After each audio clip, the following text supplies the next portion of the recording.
It's the best part of the quarter. This is In the Middle with Ewing. And I'm Brandon Ewing, your middle school principal, and we've got a great group of students here, student leaders. Why don't you give them your name and grade, and we'll just go down the row here. So starting with you. Hello, my name is Jackson Norwood. I'm in 6th grade. I'm Colt McKellar, and I'm also in 6th grade. I'm Sofia Lizalde, and I'm in 6th grade. Hi, I'm Anna Free, and I'm in 5th grade. This is our first year to start the Leader in Me program, so we've been really focusing on leadership development in our middle school. So I've got some questions. I just wanted to have a conversation with you about what you've been learning this year and just really talk through how you're becoming great servant leaders through our school. So the first thing I wanted to just kind of throw out there to you, let's say we had a new student who enrolled in our school and they don't know anything about the Leader in Me program or our school or what our emphasis is. How would you explain Leader in Me to them in your own words? So I would say that the biggest thing, if you can sit through the little bit of extra class time, you can definitely learn a lot of good things and learn how to be a functioning member in society and help other people be a leader, obviously, as the name implies. Good. What else? What else would you say, Anna? I would say that, come here. We Just come here. Just come here. Okay. And it's a great school, and you get to learn a lot about Christ, and we get to learn how to be young leaders and to become one day wonderful young men and women. You were going to add something. Yes, I was gonna say, Leader in Me is a program that, shows us how to be young leaders. Even though we're still young, we can still lead a group and show people and demonstrate Christ. Okay, good. So, pop quiz. I don't know if you knew we were going to have a quiz today. Are you ready? Did you study? Maybe. Okay. Here's the pop quiz. We've been really drilling on 7 habits. So the Leader in Me program focuses on 7 habits of highly effective people. So there's 7 habits to the Leader in Me program. Can any of you say the 7 habits in order? This goes to that habits tree that we've been looking at every time in chapel, and who can do it? So habit 1 is the bottom of the tree. Habit 1. Be proactive. Be proactive. Did you get it? Yeah. You got it right. Okay, be proactive. Habit 2. Y'all can help if you know. Begin with the end in mind. Begin with the end in mind. Ding, ding, ding. So number 2, you got it right. Okay, habit 3. Putting first things first. Put first things first. Okay, good. Anna with the assist there. Okay, put first things first. So be proactive. Begin with the end in mind. Put first things first. Habit 4. Think win-win. Think win-win. Okay, good. Think win-win. Habit 5. It's seek first to understand. Seek first to be Understand before being understood. That's right. Seek first to understand, then to be understood. Habit 6. Synergize. Synergize. And who can finish it off for me? The last habit. Habit 7. Sharpen the saw. Sharpen the saw. Okay, so always replenish yourself and leave some margin to renew and refresh and connect spiritually and physically and all aspects of yourself. Okay, so good. So be proactive, begin with the end in mind, put first things first, think win-win, seek first to understand, then to be understood, synergize, and sharpen the saw. So you did really good. I got the bonus 8th one, find your voice. And there's a bonus 8th one. Good. Find your voice. And for us in a Christian school, that's finding your voice for the Lord, being a good witness, a good testimony, doing things for God in this world. So awesome. Okay. So what's one specific thing? Think about our school culture. If you were a student here last year or in previous years, and now that we've started the Leader in Me program, what's something specific that you've seen change as we've learned about these principles and ideas and really been working on leadership in our school? Somebody's perspective, how it works. Because one of the things we've learned about in Leader in Me is bullying, and we learn how people would take it. Because the thing is, most people just think it's physical bullying, but there's cyber and there's mental bullying, and that could just do worse than physical bullying. Okay, so it's helped us with this thing that happens everywhere we go in life, but in particular in middle school, where there's this kind of ill treatment of each other, and it's repeated and it becomes bullying. So we've learned about that and how do we respond to that, right? And I think one of the things we learned is we've got to stand up for other people. If somebody's doing wrong, we've got to be able to stand up and help make it right. So really good. What other things have you noticed? I was gonna say, like, I think we as a middle school have become more like aware of, like, if someone's like gossiping, someone would say like, oh, hey, I don't think we should do that because that doesn't honor God. Good. So we've grown in this ability to stand up for each other, stand up for the right thing, treat each other with kindness. I feel like people are starting to be like more proactive and not reacting. Because like still people do wrong, but like people haven't reacted that much since we've started Leader in Me. Good. And that leads over to our schoolwork too, planning ahead, being proactive, getting things done on time. So really good, okay? So here's another question that I want to ask you about.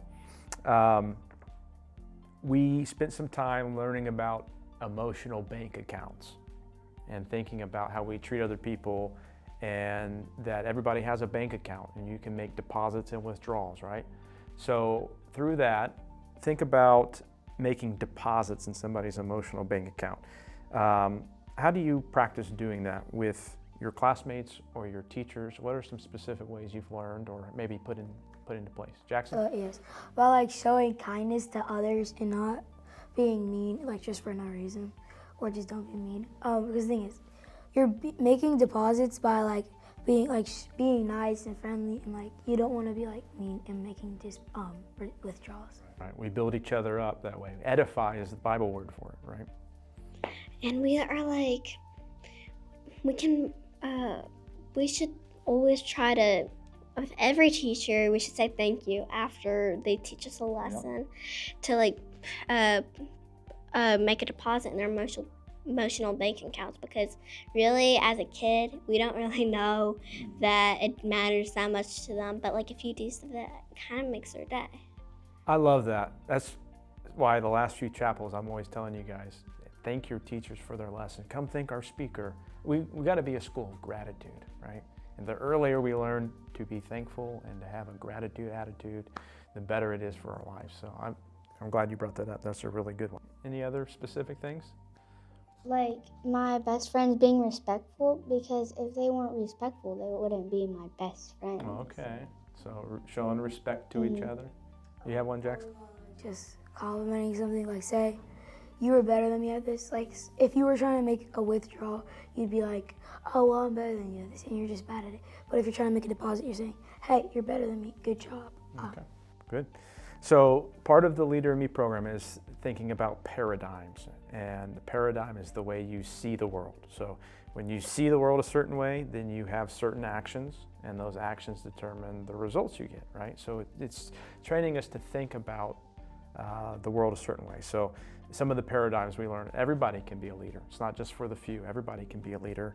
Everyone has a genius, something they're really good at, they're gifted at. Change starts with me. It's not somebody else's problem, but I can affect change in my own self. So with those in mind, and like the 7 habits, I'm curious, what's something this year through learning about Leader in Me that you've had a paradigm shift? You've thought differently about something? Go ahead, Anna. Oh, beginning with the end in mind, because like I used to never like think about what would happen in the end, and like if I made a decision, if it would really affect me later. Yeah. What a great thing for middle school. Sometimes it's hard, and sometimes as adults we don't even think to the end of something. But what a wise thing if we can early on start thinking about the end of the matter and thinking in backwards planning. So that's a really good one to share. And you know what? I've been making wiser decisions too. Good, good. What's another paradigm shift that you've had? Synergize, since like you might think working like by yourself is like the best thing because it's just you and you can focus more, but if you think about it, if you work with people, there's more talents and you get to have more fun, even though you might not like the people in your group. So synergize. So you've thought differently about, I can get more done working with others, including everybody's talents. Good. other paradigm shifts? Yeah, kind of like she said, synergizing. Again, working in groups. Everybody does have each a talent, but they also have something that they can add to the group to make the end result just that much better by putting in their own special abilities, talents, whatever you want to call it. Good. Okay, appreciate you guys. Thank you very much. Well, I hope you enjoyed hearing from some of our student leaders about the Leader in Me program. It really has been a great year of launching that. We're looking forward to doing so much more with it in the years ahead. It's having a great impact in our student body and developing servant leaders through our middle school, which is one of our goals.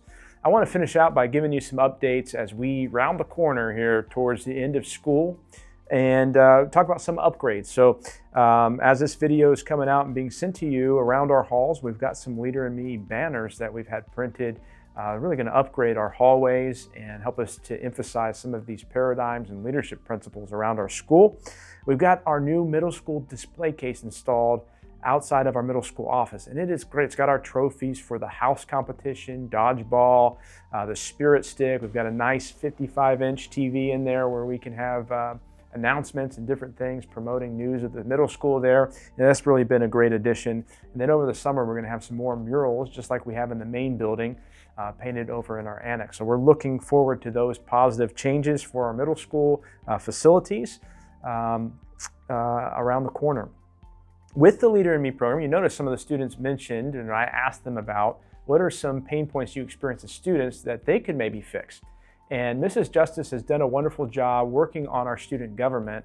And I know that she sent out a notice about Student Lighthouse Team. And that's what our student government's evolving into. And so actually this spring, we're gonna have elections for next year for our Student Lighthouse Team. I'm really excited about it. We're gonna have a lot more student voice, a lot more student involvement in making decisions around the school, solving problems around the school.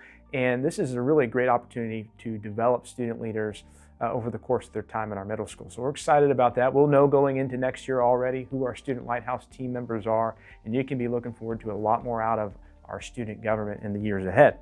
And then let's talk about some of the major changes for middle school next year. And the biggest one is our middle school schedule. So we've been sending updates on that over the course of this semester, but we're really looking forward to the tweaks that we're making. It's going to be a strong middle school schedule for us next year. Of course, some of the major changes, every student's going to start in a dedicated homeroom that we're calling Launch.